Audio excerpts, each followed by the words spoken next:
Okay, we're live. Hello, and welcome to Bad Me Know. Today it's the 6th episode of the first ever live streaming channel that showcases programs, initiatives, and ideas related to the broad thematics of culture and social innovation. So today, along with me, we have Maro supporting from the back end, and the other two members of the team. You know Maro, she's usually in front of the camera, and Evangelia, they're watching us from the airport traveling to Zagreb, Croatia, to attend the International Conference on Digital Pedagogy for Digital Future, also supported by the Bosch Alumni Network. Girls, do you want to say hi to our viewers? Hello, everyone. Thanks for joining. Yes. Have a nice episode. Okay, thanks. Okay, very quickly, the well-known guidelines. You are watching us live with a delay of more or less 5 seconds. It depends on your internet connection. This means that you are able to interact with us in real time via the chat. If you have any questions or comments for our guests, we will be happy to share them. Chat language is English and English only. Also, if you are new here, don't forget to click on the little heart image to follow our channel. Okay, so now let's officially welcome our guests for today. Giuseppe, Hannah, and Maria. They will be talking to us about their environmental related projects. So hello, everybody. Thank you very much for joining us today. And let's start quickly with our first stop. It will be Sicily and the Rewildfires project, which is about making Mediterranean areas more resilient through rewilding. Giuseppe, who is an environmental consultant and agrotechnician, passionate about agroecology and agroforestry practices, will talk to us about it. So, Giuseppe, could you tell us what is the scope of the project and what is rewilding? What does it mean? Thank you so much, Nikos, for this opportunity, and hello, everyone. I would say that the project is quite complex to discuss, but I like it. I like complexity, and the project is really about complex. So just to say very briefly how we started inside the Bosch Alumni Network, and we decided as regional coordinators of Italy to ask members, what are your ideas about how to tackle wildfires in Italy?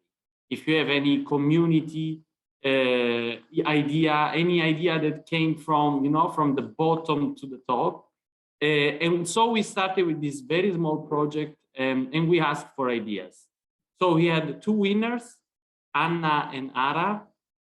And so Anna introduced this idea of rewilding for tackling wildfires, while Ara, the other winner, presented an idea on disaster risk management based on system thinking.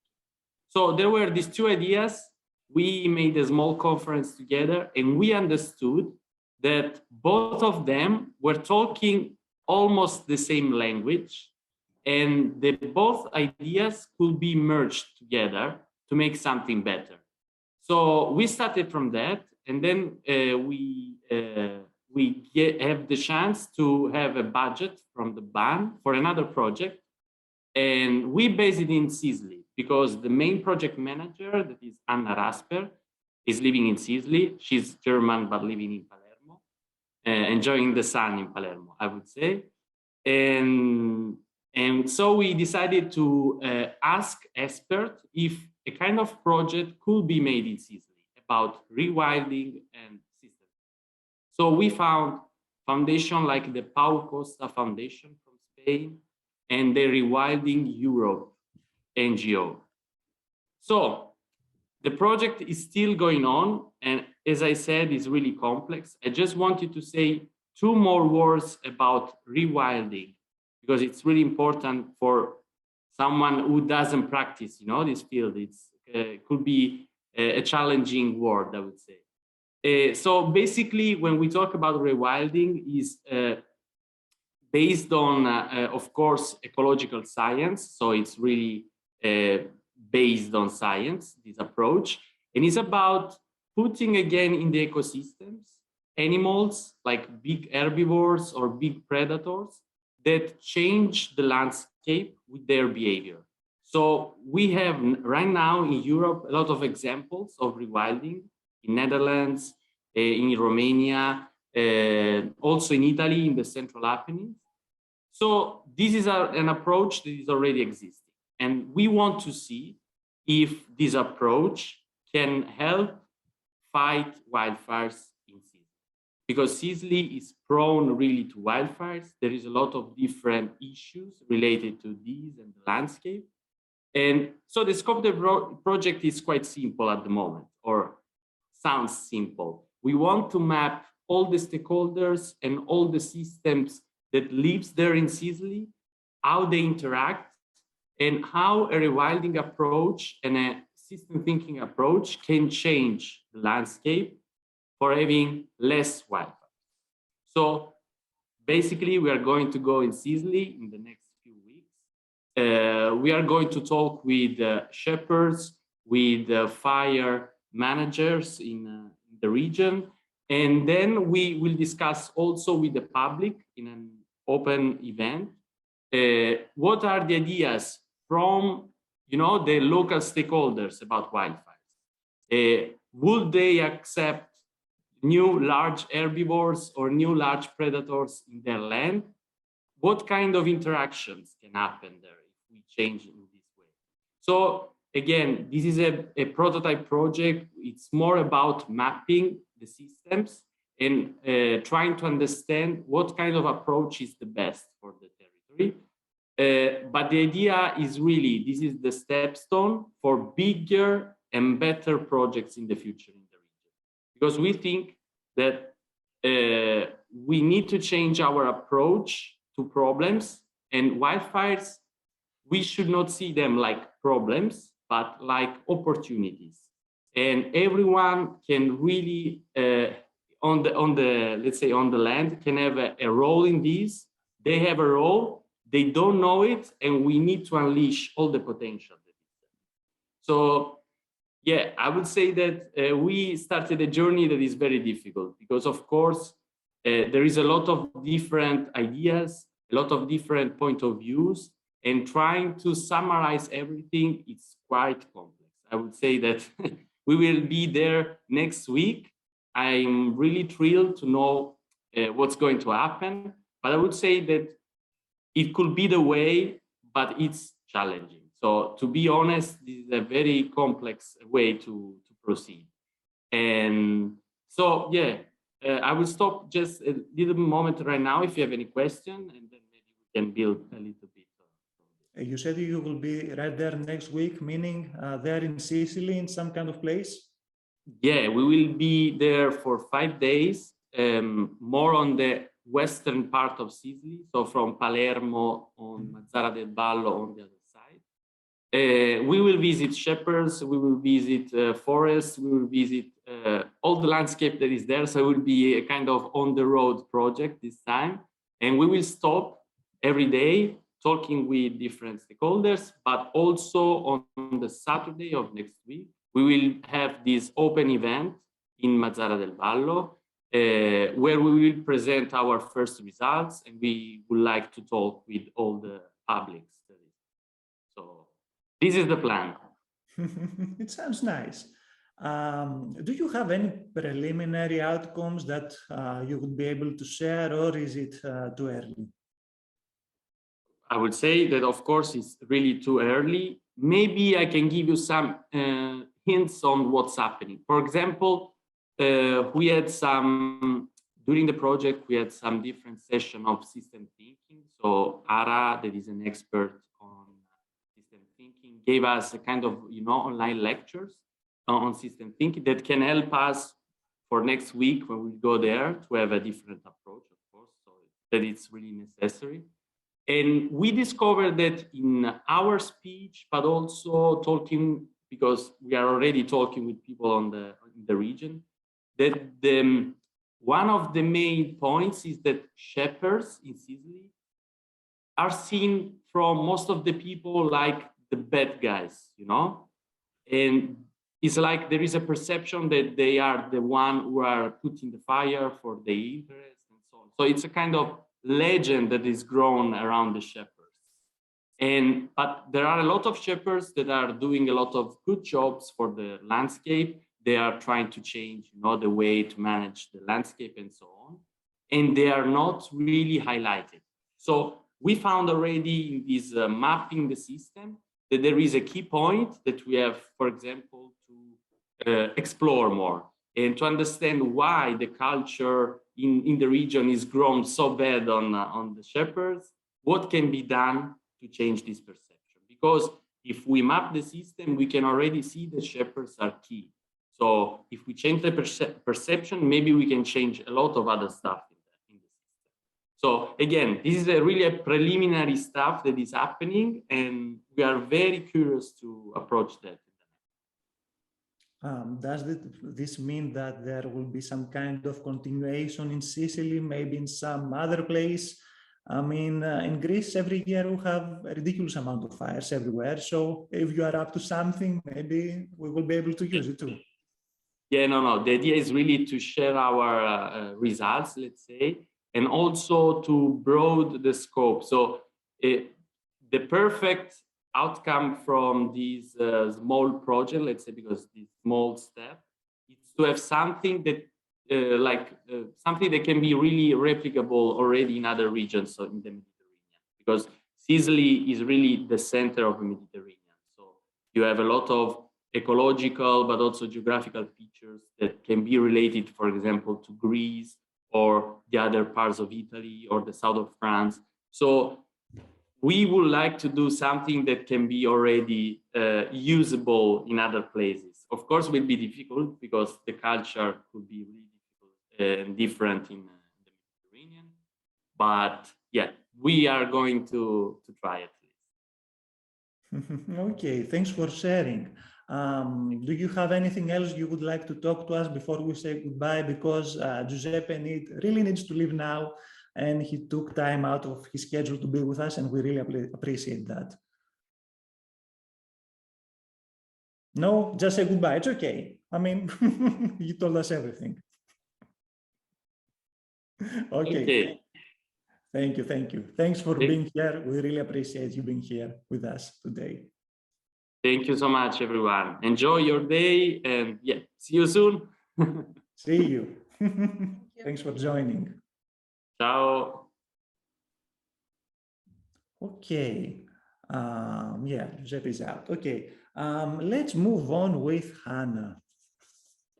Hannah is one of the few participants in Bamwerinde that does not come from Europe, and we're really happy about this. Hannah, among others, is a climate change advocate working with Impact Market and Talent Protocol, who works in creating indigenous sustainable systems. Thank you so much for joining, Hannah.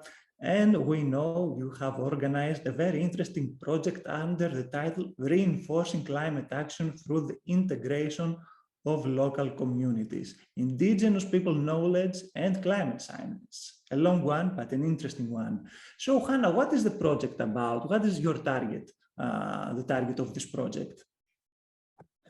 Yes, thank you so much for the amazing introduction. And the project, I don't think it can be brought down.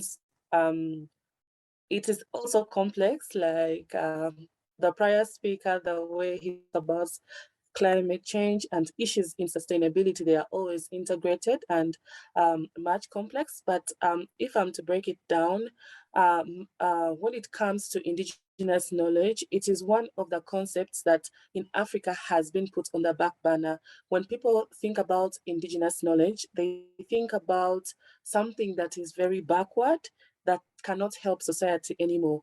So when it comes to climate change, one of the biggest issues that advocates get when they come to Africa and Uganda specifically is they find the concept, people find the concept very westernized. They feel like it is a Western concept. But when we came when we break it down through indigenous knowledge, they realize that climate change is something that has, climate change resilience is something our ancestors were even taking part of. So when we sat down and talked about indigenous knowledge and the different concepts within indigenous knowledge, we localize the element of climate resilience. So anything to do with climate resilience stops being an abstract idea. It stops being a very Western concept. It now becomes very local. So for us, what that was the main point with our program was mainly to talk about this indigenous knowledge. And one of the other biggest challenges we have in Africa is this knowledge is not written anywhere. It is not documented. So those were one of the biggest challenges. So because of not being documented, a lot of it is lost. So it was more of trying to put awareness so that we can come up with projects which can also come up and document some of this knowledge, especially knowledge that has to do with climate resilience. And another important point is when people are harvesting this indigenous knowledge, most of the times they do not acknowledge the communities in which the knowledge comes from. So one of the challenges we saw in these projects is that people are now not open. They don't want to talk about the knowledge they have in fear that it's going to be exploited. So we were also having that conversation of how can we do this the right way? How can we acknowledge where the knowledge is coming from? And how can we do it in a way that does not exploit our local communities? And as young people, we are the ones to take this further, and we can localize the concept and we can come up with ideas that can be adopted with scientific facts. Because when we sat down and we looked at some of the indigenous knowledge, some of it makes sense and some of it, of course, does not make sense. So what we also sat down and did was also thinking, because we came with people who had expert knowledge in science, and so we were breaking down the facts. What is facts, especially in terms of indigenous knowledge? What can work and what doesn't work? So we found out that some of the indigenous knowledge, it may be available, but it may not be practical, or it may not be, according to the scientific facts, it may not be able to add anything. But we also look at the indigenous knowledge that really adds something. And so how can we integrate it with scientific knowledge and come up with solutions that are adaptable for our local communities? So basically that's what we were looking at. And it was very interesting to see that a lot of people use indigenous knowledge every day and they are not aware that they use indigenous knowledge. And so just opening up that conversation was such an amazing experience. And we were just, I think, scratching the surface because of limited time and resources, but we were able to come up with very many interesting stories. And at least we're looking forward to see collaborations that do get out the documentations of this indigenous knowledge, because there are many cases where this indigenous creating real change, whether it is in terms of farming, whether it is in terms of just landscape transformation or maintenance. There are so many cases that have been able to integrate indigenous knowledge with scientific facts and that are now very successful. So basically that was how we were trying to break down the concept. Well, that does sound complex. So good for you, Hannah. I mean, it's incredible approaching environment through actually what is intangible heritage. It sounds very, very interesting. And before we move on, let's watch part of a video that Hannah has sent us about her project.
is Bamwerinde Hannah. My name is Faith Aweko.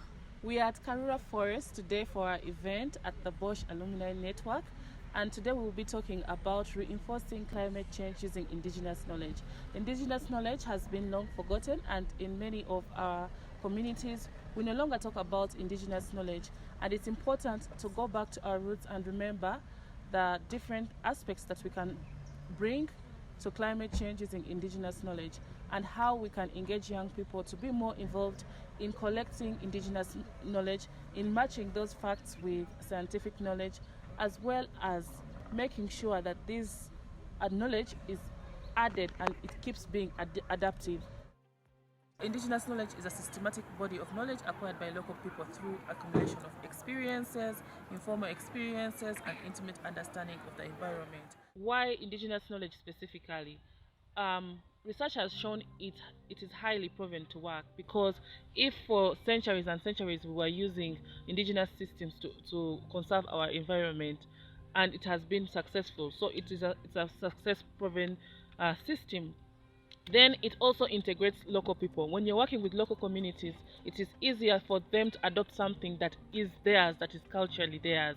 So if you tell them to implement something that is theirs, that is their own solution, it is much easier for them to adopt. And indigenous knowledge is very important because it's one of the sustainable ways of conserving the environment. Because when we think about something like just a way of living that comes through us by nature, think about Indians, for them who worship cows, who worship trees. There's no way they will cut down all trees because they worship certain trees. So if it creates a certain relationship with nature, which is different from what we see. So that's why we're going back to indigenous knowledge. Important things to note about indigenous knowledge is it's mainly localized, meaning it is a local thing, how people live and view their lives. Indigenous knowledge also has been passed from generation to generation, and it is rooted in different things like I said, it is rooted in different things like culture, your like spiritual aspects and way of living. And like I said, the reason why we are going back to indigenous knowledge is because it's very sustainable. For example, remember how sustainable it was for people to have medicinal plants. So medicinal plants meant less manufacturing of drugs, or drugs that had less negative effects. Some of the characteristics, it's practical common sense based on teachings and experience. Like I said, this indigenous knowledge comes as a way of adapting. It also integrates local people. When you're working with local communities, it is easier for them to adopt something that is theirs, that is culturally theirs. So if you tell them to implement something that is theirs, that is their own solution, it is much easier for them to adopt. I'm Stephen Wanyingo. I'm a software engineer by profession. I work for a non-profit organization called Wezesha Innovation Foundation. I know all of us, okay, have indigenous stories about climate change, okay, about conservation. So that's why we have this beautiful sticky notes and a pen. I want us to take at most 3 minutes because of time, because we only have 1 hour for this, to think about an indigenous story. It could be even a myth, okay? It could be even from a different community from the one you come from. Do you have a pen? Huh? Think about it, okay? And use the sticky notes to just, write it down, okay? Maybe you could not capture the entire details, but just a picture of it, okay? Just take 3 minutes at most to just document an indigenous story about climate change, about conservation, that you can think about. It could be verifiable or not, but we just want you to note it down, and then we'll have an opportunity then to share. Growing up, there was a bird called Kamshungushungu in my local language, but it's called the long-crested eagle. I think you've seen it. The eagle, it has a sort of a long whatever. So when we were growing up, they told us that this bird can predict your future. Like if you ask it that, will I marry far or will I marry near? If it looks down, that means no. If it looks up, that means yes. So it was also used like to predict whether some people would be like, is it going to rain today? Is it going to rain today? So it's like it was a bird that was preserved because of that, because it was of its capabilities of like it was also called a fortune teller. Like it would tell you your future. That will I marry far or will I marry near? So it became like a popular bird and well conserved as well. When I was hiking Mount Helgon, you find that people, they allow the community to for a few days to come and harvest like firewood, but there are some trees that people do not cut down because it's known. There are some weeds that grow from the tree uh, towards down, like facing down, and they call it a white man's beard, but they grow from up the tree to down. And they say if you're hiking and you get a snake bite or an accident, you can use it as a gauze to tie it around your leg, and for sure you totally get healed. It stops bleeding instantly, and then it treats the infection. And also when people are cutting firewood, so they've not cut those trees. For any tree that those plants grow on, they do not cut them.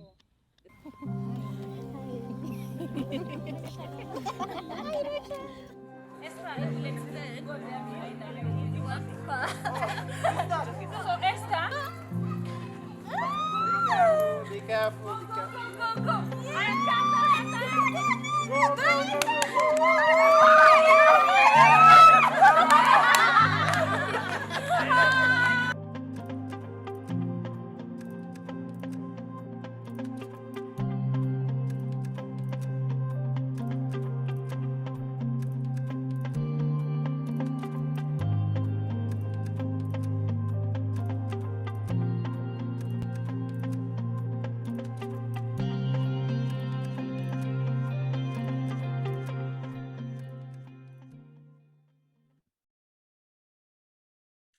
Okay, so this was just a small part of Hannah's work. She has done lots and lots of work in documentation. No, I have seen it. Hannah, is this video uploaded maybe somewhere online for people who would like to see it whole or not yet? Yes, I'm supposed to. I think I'm supposed to put it in the learning resources, which I will do. Actually, thank you so much, Nikos, for reminding me. I'm going to do it by the end of the week. I'll put all the videos and the resources as well on the Bosch network, on the Bosch Alumni Network platform, so that they are available for everybody that needs them for sure. Yes, because they're very interesting videos. I mean, yeah, I mean, just the concept, environment, intangible heritage is very cool. So I guess there are people who should watch them. Okay, Hannah, let's get back to the project. What would you say is the most important lesson learned from your project? If you could pick one. Yes, wow, that's a very interesting question. Before I answer that question, we were privileged when we went to Kenya. We were privileged to the forest which we were in, which is Karura Forest, happens to be the forest which the Nobel Peace winner, who is called Wangari Maathai, she died, but I think she's the only African woman who is a Nobel Peace winner. She fought for that forest to be preserved because it's in the middle of town. It's a big endless acres in the middle of town, and she really fought for it to be preserved. And us just standing in that place where somebody really fought for it to be preserved, it was just like an eye-opening moment for us young people when we just stood there and were able to, because the forest also has a waterfall. So after the session, we were able to do a hike down to the waterfall. So it was just an eye-opening moment for us to realize that we are still using resources of somebody who was affirmative with action in taking action about conservation. So I think would be one of the biggest lessons. And then the second eye-opening thing that came up is we have to start with the resources we have, because we will never have enough resources. Because when we talked about documentation, there was always the issue that we don't have enough resources to document.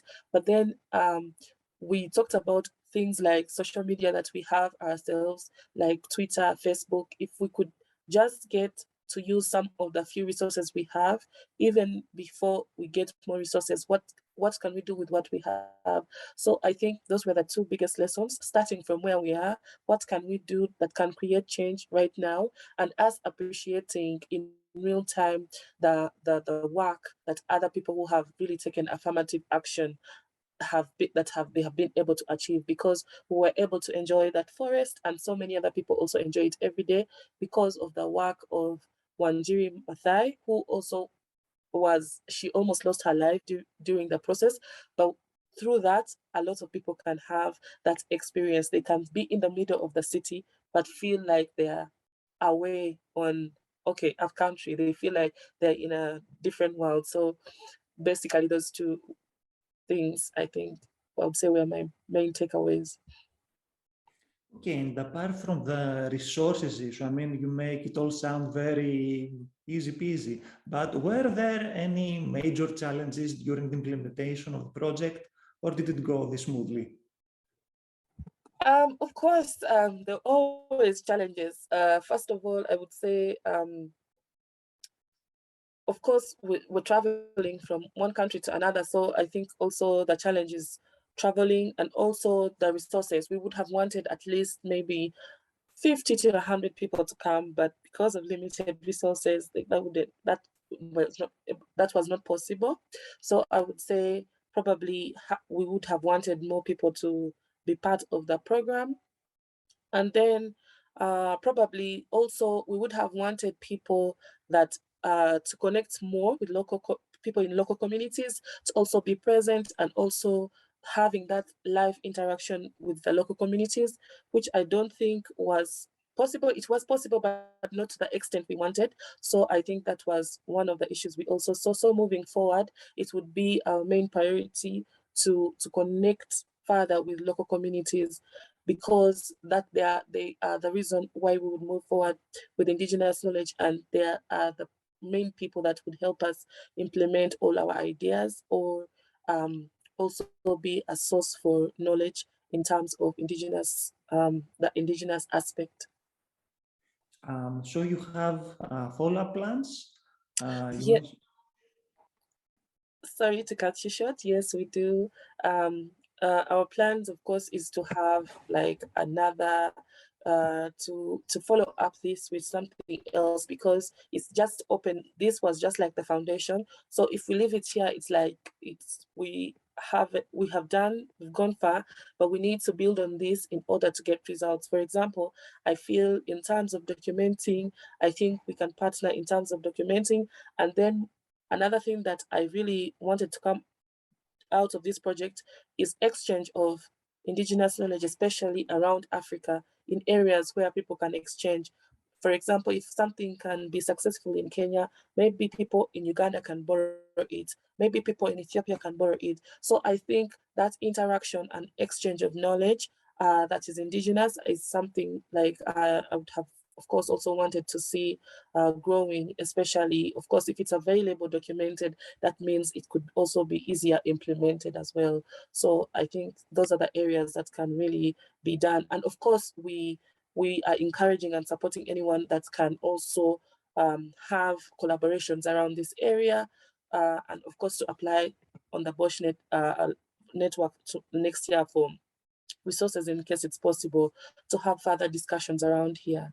So definitely that is our plan, to further these discussions and support anyone who has anything to do with this area of study. Okay, so Hannah, best of luck with all follow-ups or future projects, everything.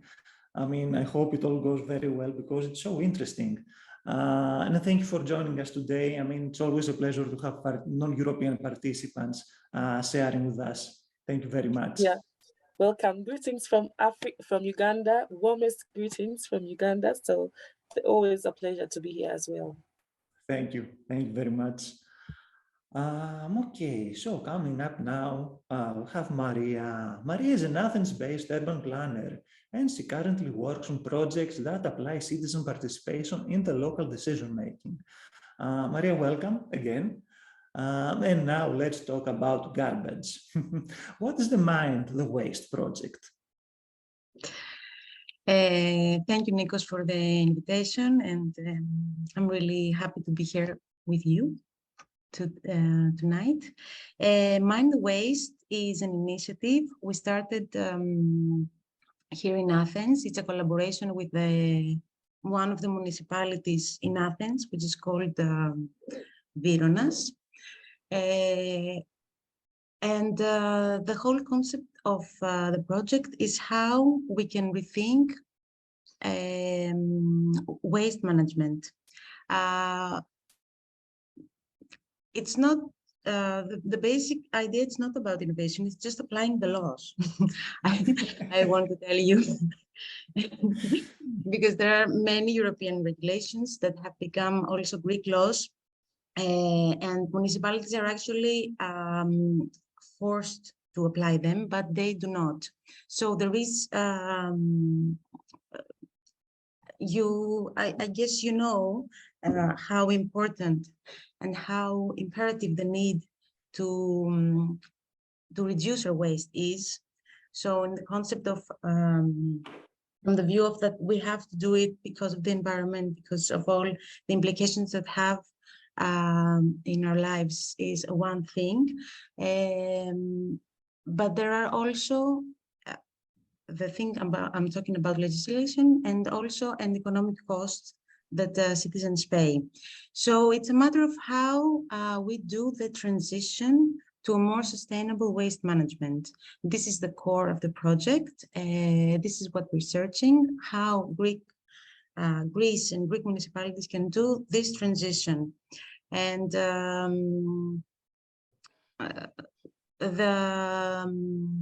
our approach was to do it through participatory design. So basically, we focused on two from the large thematic of waste management. We focused on two very specific things that could be applied in a Greek municipality.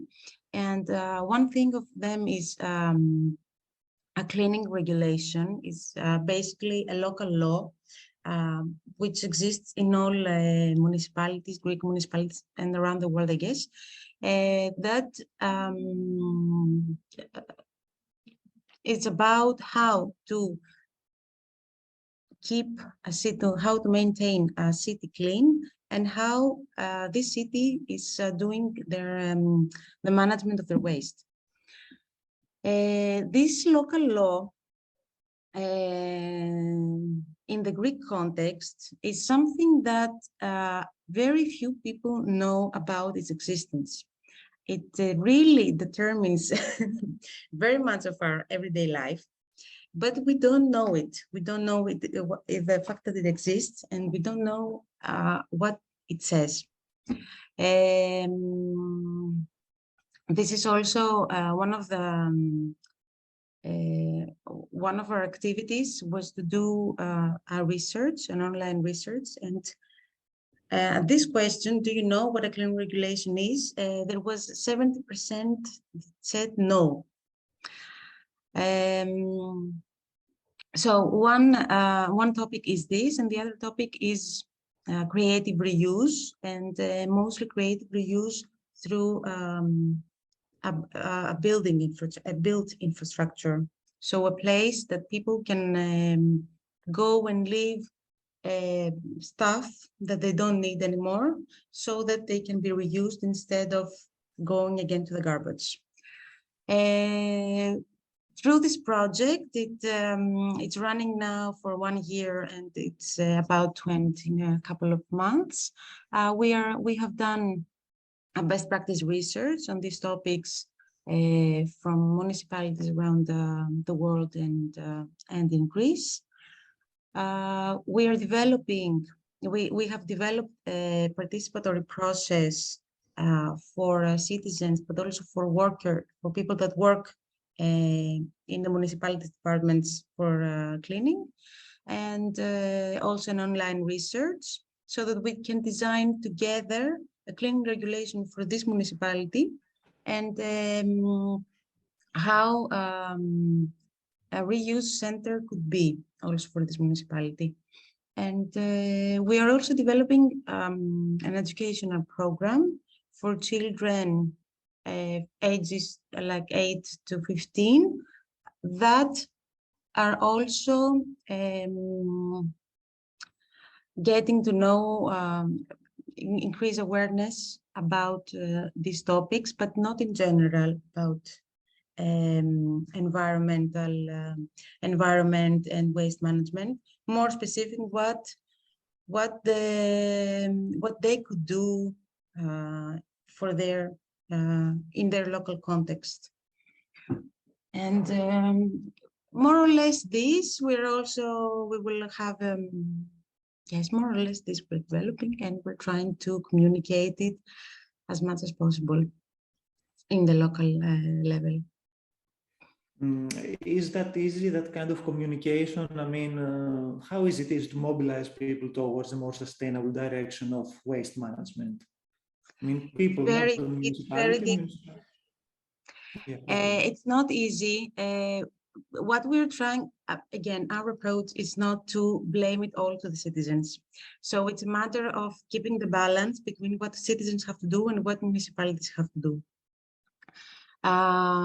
So it's not really easy to mobilize people, because they don't really,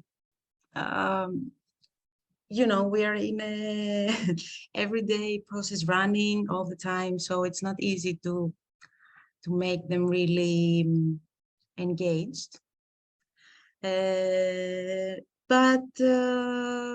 Well, talk about numbers for the online research that we have been running that for 2 months. We managed to have answers from 1% of the total population. That would be 600 people out of like 59,000 of all the municipality. It's not really bad. We tried a lot. Yes, but the concept is to work towards directions so that you provide all the infrastructure that is needed from the perspective of municipality, and then engage citizens. Because if you are talking like in a more theoretical level, then you cannot really have them in. But if you have like really specific actions for them to do, then it would be easier, I guess. Okay, Maro and Evangelia are asking, is it perhaps a matter of trust from citizens to the authorities? Yes, Sorry, I didn't want to interrupt, but I thought it was an aspect we could discuss. Yes.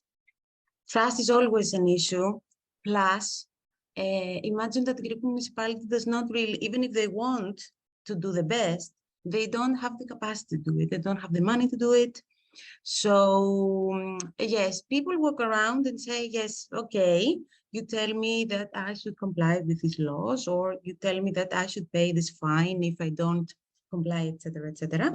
And do you think the city is clean? I mean, first the municipality needs to show a clean city, a really, I mean, you can imagine, because we all of us been to countries of Northern Europe, that everything is very neat, especially with the bins and with how recycling works, and recycling different, I mean, not all in one bin, in one blue bin, but separating.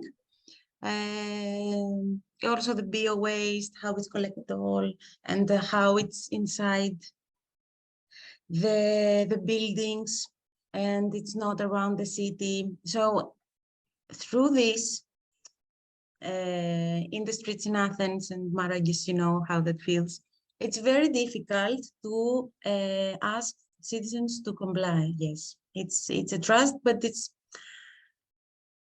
not only, it's one thing more, that municipalities, even if they want, they cannot really.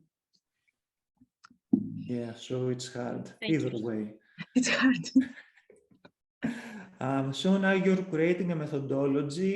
Is it only for Athens? Is it only for Greece? Can it be transferable maybe into other countries that have the same problems? It will be in Greek. So the concept was to be transferable to other municipalities in Greece. Maybe we could, at the second level, consider this translating. But in order to work with this and finalize the whole process, we worked a lot on the local level. We worked very close with the municipality, and we tried to have results that they can really make use of.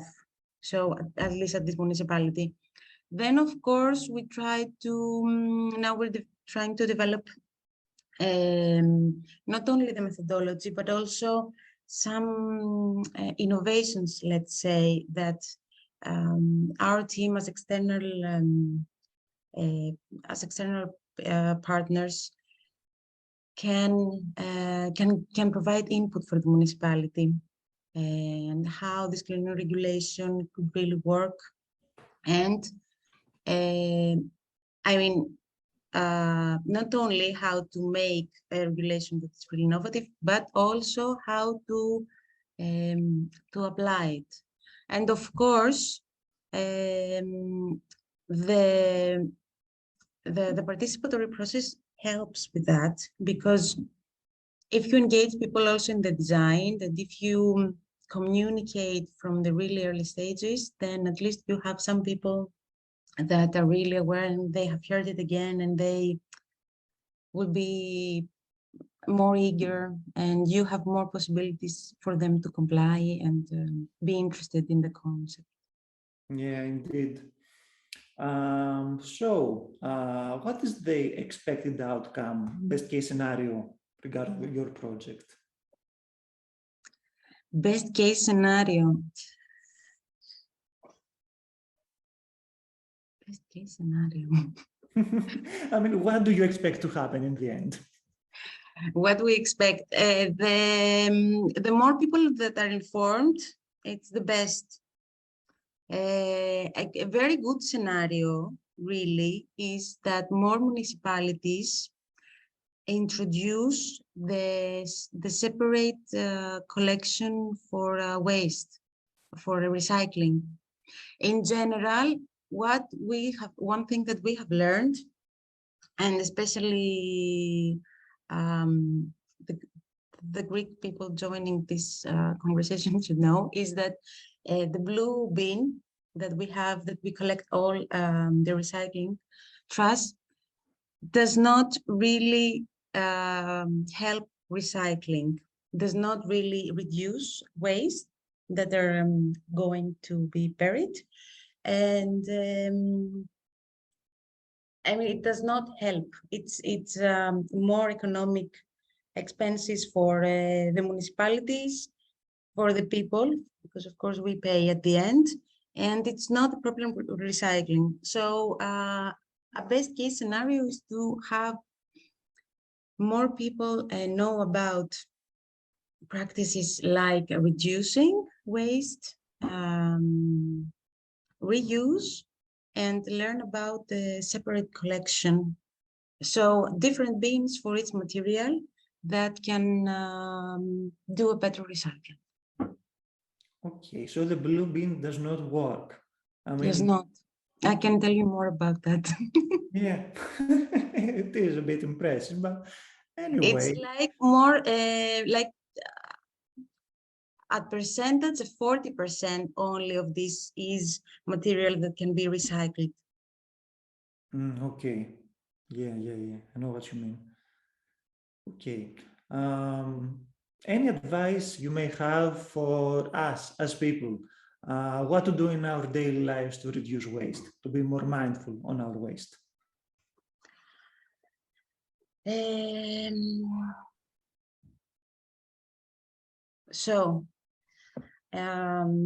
You're getting very serious. I'm starting to worry. I'm trying to, there is so much information because now, I mean, there are things that I have learned through this project, which I cannot share in 15 minutes. It's really interesting. One thing that I wanted to add to the previous question about the blue bin is also that you should know that if they want, thank you, Hannah, very much. Anna is saying so, very impressive project. I mean, yes. just for the viewers because they don't see the Zoom chat. Sorry. So basically, municipalities pay for their garbage to be collected by companies. Okay, most for the all waste and the blue bin. If we go to a solution that is separate collecting, then municipalities can sell their garbage because they have an economic value in order to be recycled. So one thing that you should know, now going to your last question, one thing that you should know is that plastic, there are very few plastic materials. I mean, not all plastic is the same, okay? So from this plastic, there are only a few that can be recycled, and there are even fewer that if they are recycled, the material that comes is of equal quality. So in most cases, okay, they're recycled, but they downgrade. So they make a plastic of lowest quality. So the best solution is really to reduce. So we try to not use, not buy whatever is a single-use product. And we have also, one of the activities was to make also sort of infographics. I forgot to tell you that. Okay, you can tell us now. About what to do, and we have one of those. So mostly we don't buy food from outside. We don't have cutleries made of plastic. We have our own bottle and cup for coffees, etc. Sponges also we could reuse. We could use loofahs in Greek, I don't know, or these other wooden sticks for the natural or organic materials. Thank you, exactly. And so goes with the cleaning products. So we could use soap, for example, also for the clothes, or boxes in carton. Yes, if you search, there are many things. And also another thing very important, which is also about management of resources in general, is cutting down the meat that we eat. So more vegetables, less meat. Okay. Yeah, okay, that I know. Yeah, I'm vegetarian. So vegetarian. You're already there, Evangelia. Okay, thank you. Hopefully we can manage somehow. I don't know how, but hopefully we can. We, anyway, for yeah. all people, I would like to also invite you because we will have a closing event, which will be in sort of one-day conference. And we will discuss all this. It will be held in Vironas, not yet. We have analyzed the place, but in 10th, December 10th. And we will discuss also what we did, but also what we can do more about bio-waste, about separate collection, about the thing that comes now, which is I pay as I waste, sort of. A loose translation, and you're very, very welcome. Okay, so this is on December 10. Only for us Greeks, or maybe there will be some digital coverage? It will be some digital coverage, but not sure if it will be translated. We will. Yeah. So people learn Greek and see the video. You have like 1 month ahead, so Yeah. Easy peasy. Okay, Maria, thank you very much. I mean, mind-blowing what you shared. Anyway, hopefully we'll survive. Okay, our time is reaching an end now. Yeah. Once again, Maria and Hannah, thank you very much. And to Giuseppe, many thanks to Giuseppe too, for joining us today. And also many thanks to our viewers who have been with us today. So next Thursday, no live stream for us. Instead, on Sunday, November the 20th, we will be broadcasting online the new game from the Crime and Nourishment series by Qualia under the title Potatoes in the Dark. Yeah, that's the title indeed, Potatoes in the Dark.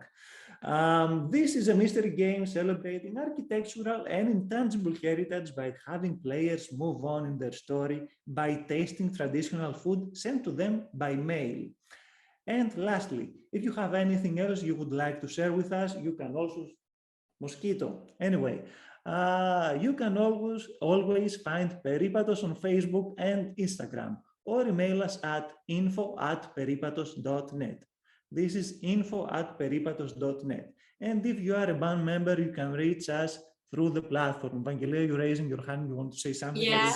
Okay, yeah. Thank you. So we've been making some faces or laughing during this episode. We had a lot of crowd crossing, around us. Interested people joining our live stream. So sorry. I mean, you should have them watch us via their phones. Yeah, I mean, increase our views a bit. Why not? Anyway, thank you all so much. See you next time on Sunday, the 20th, and then back on our normal program on Thursdays. Thank you, everybody. Goodbye. Thank you, Nikos. Bye. Bye. Bye. Thank you.